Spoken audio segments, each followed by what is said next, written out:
la suspensión en el juicio de amparo, tanto en el amparo indirecto como en el amparo directo.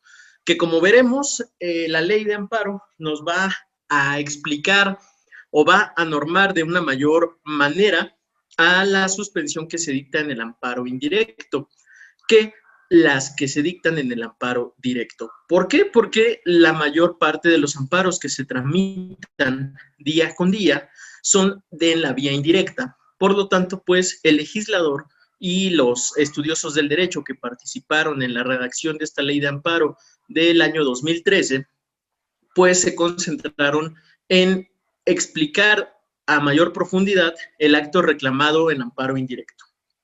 Vamos a comenzar primeramente diciendo qué es la suspensión. La suspensión es algo que se escucha en muchas ocasiones, tanto en nuestra época de estudiantes, mucho más en la época ya de abogados postulantes, e incluso siendo personas que no estudian derecho, pues en las noticias, más en estos últimos 2 años del nuevo gobierno que entró en funciones, pues se han dado mucho noticias, notas periodísticas, artículos sobre suspensiones de diversos juicios de amparo.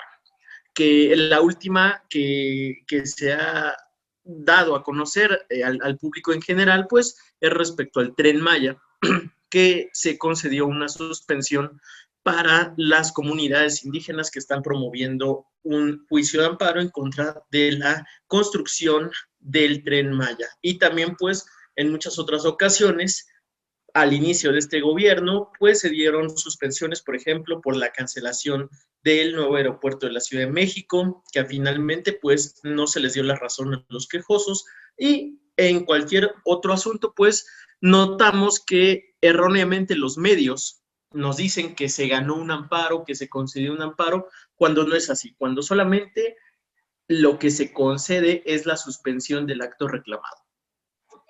Pues en primer lugar, el fundamento es el artículo 107 de la Constitución Política de los Estados Unidos Mexicanos. Además de, claro, los numerales que en específico la ley de amparo nos explican sobre la suspensión del acto. Pero el fundamento primigenio de esta figura jurídica, pues es nuestra Constitución. En el artículo 107 podemos encontrarla y es breve la explicación que se da en ese artículo, porque son las reglas generales, pero ese es nuestro fundamento primigenio. ¿Qué es en sí la suspensión del acto reclamado? Pues va a ser la medida cautelar por excelencia en los juicios de amparo. ¿Qué objetivo va a perseguir? Pues que se detenga el acto reclamado. ¿Para qué? Para que se mantenga viva, en primer lugar, la materia del juicio, o en los casos que sean violaciones a los derechos humanos o a las garantías del quejoso, pues esta no se continúe ejecutando, o en caso de que todavía no haya pasado, pues no se ejecute. ¿A qué me refiero con esto? Con mantener viva la materia del juicio, pues que como lo hemos repasado en anteriores sesiones, cuando se analiza una demanda de amparo en la substanciación normal de cualquier demanda, pues el juzgador de amparo tiene que analizar si no viene una causa de improcedencia o una causa de sobreseimiento. Por lo tanto, si existe una causa de esas, pues ya no va a haber materia del juicio. También si la autoridad responsable nos resarce el daño que nos causó, pues tampoco va a haber materia de amparo. Un ejemplo de esto, pues un amparo por derecho de petición, pues si la autoridad nos contesta, nos da cualquier respuesta a nuestra petición, pues ya no tiene caso seguir con la tramitación del amparo porque ya estuvo satisfecha nuestra pretensión, que era que la autoridad nos respondiera. También, pues, que no se ejecute, es decir, como una orden de aprehensión que sabemos que está mal elaborada o sabemos que nosotros no tenemos nada que ver, pues lo que buscamos, ¿qué es eso? Que no se lleve a cabo ese acto de autoridad que nos va a privar de nuestra libertad. Por ejemplo, tramitamos un amparo y pues va a ser un alto, va a ser una detención a ese acto de autoridad para que no se ejecute. Que no se siga ejecutando, pues igualmente una detención, un ejemplo que siempre pongo es el del alcoholímetro, del torito, pues cuando a uno lo detienen, cuando a uno ya lo están trasladando al centro de sanciones administrativas del torito, y mucho más cuando ya está dentro y está pagando la sanción de pena privativa de libertad, pues el amparo, ¿qué objetivo va a tener? Que no se siga ejecutando ese acto, que decretó que pues estuviera una persona detenida determinado número de horas. La tramitación de la suspensión puede ser de dos maneras. En primer lugar, puede ser de oficio o a petición de parte. ¿Cómo podemos saber cuál va a proceder en nuestra demanda de amparo?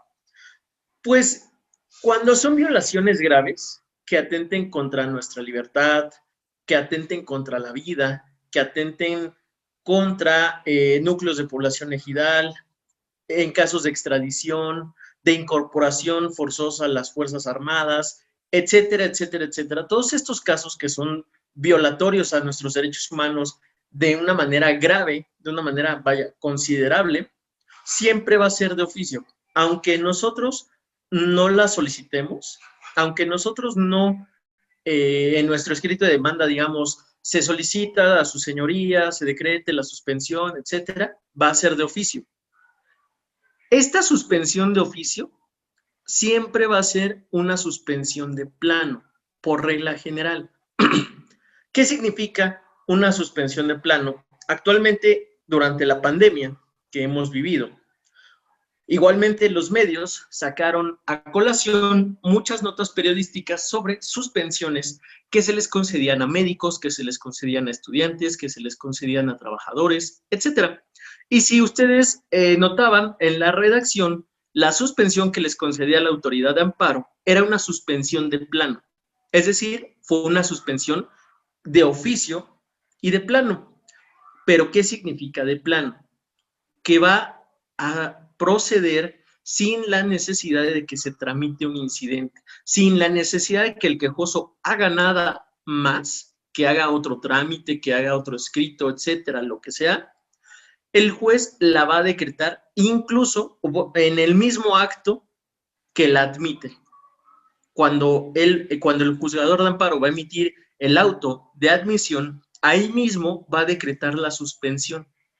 Por eso se dice de plano, porque no necesita ningún trámite adicional, ningún trámite extra para que tenga validez y para que empiece a surtir sus efectos. Como les comento, esta suspensión de oficio y de plano usualmente es cuando peligra la vida, la libertad, incorporación a Fuerzas Armadas, etcétera. Son esos casos que ya hemos repasado, que como lo vemos, tanto en la Constitución como en la Ley de Amparo, pues son casos lo más flexibles y lo más amplios para proteger, lamentablemente, muchas violaciones que se cometen día con día por autoridades en contra de los ciudadanos. La segunda suspensión, que es la suspensión a petición de parte, pues va a ser mediante incidente. Es decir, nosotros sí tenemos que mencionar en nuestro escrito de demanda inicial de amparo que con tales documentos, con tales pruebas, con tales argumentos, solicitamos que se decrete una suspensión. Primeramente, el juzgador nos va a decretar una suspensión provisional. Posteriormente, si hay elementos y si así lo considera la autoridad, se va a convertir en una suspensión definitiva. Pero cuando no son estos casos de urgencia, nosotros tenemos que pedirla. Por eso es a petición de parte y se tiene que tramitar mediante incidente. Esta es la regla general, porque hay alguna, es una contradicción o quizás una confusión del legislador dentro de la redacción de la ley de amparo, que si ustedes la leen en este capítulo de la suspensión, sobre todo del amparo indirecto, menciona dos veces el caso de extradición, que en un artículo menciona que en casos de extradición va a proceder una suspensión de oficio y teóricamente, como les he explicado, sería una suspensión de plano. Y 2, 3 artículos más adelante nos menciona que en caso de extradición, sí va a ser de oficio, pero se va a tramitar también por incidente. Entonces, es quizás una confusión del legislador.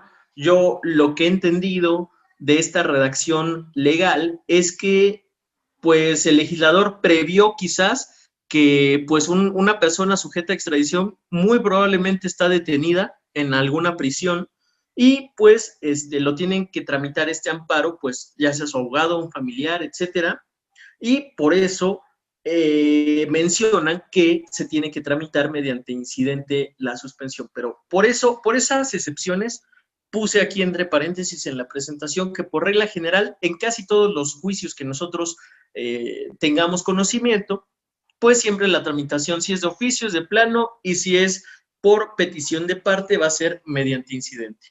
También un tip para nosotros, los postulantes, y también para los abogados que todavía están en la universidad, que son pasantes, ¿cómo diferenciar cuando mandan al pasante al juzgado de distrito a checar un expediente?